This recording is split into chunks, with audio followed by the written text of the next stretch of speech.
Vous pouvez vous présenter, Maître Mengué? Alors, Maître Abdoulaye Ben Beïté, donc avocat commis pour les soins des intérêts de l'État de Côte d'Ivoire, dans le cadre de ce dossier, que nous avons connu 3 mois durant, et donc qui a connu aujourd'hui son apothéose à travers le délibéré qui a été prononcé par le tribunal, à savoir effectivement le pôle pénal, économique et financier. Alors pour nous, pour l'État de Côte d'Ivoire, qui a été déclaré bien fondé en sa constitution de partie civile, c'est un résultat satisfaisant. Ce qu'il faut noter, c'est que, ainsi que mes confrères adverses ne pourront pas ne pas l'attester, nous avons connu un procès équitable. Toutes les parties ont eu droit à la parole. Nous avons assisté à un juge qui s'est montré professionnel et chaque acteur a joué sa partition.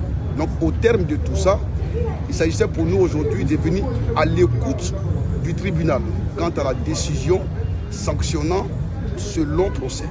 M. Debessa, contre qui l'État de Côte d'Ivoire avait sollicité la somme de 60 milliards de francs CFA. Donc l'État de Côte d'Ivoire a fondé sa constitution de partie civile dans une certaine mesure à l'endroit de chacun des prévenus en relation avec leur participation dans la commission de l'infraction et en relation avec l'infraction qui était poursuivie. Parce que, souvenez-vous, il y avait 4 chefs d'infraction poursuivis.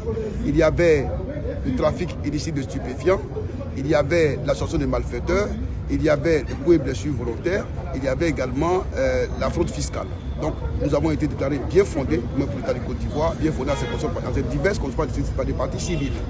Et pour moi, la Côte d'Ivoire peut en être fière, sa justice a triomphé, la justice a triomphé et le droit a été dit. C'est l'occasion de féliciter l'ensemble des acteurs qui ont contribué à la manifestation de cette vérité judiciaire.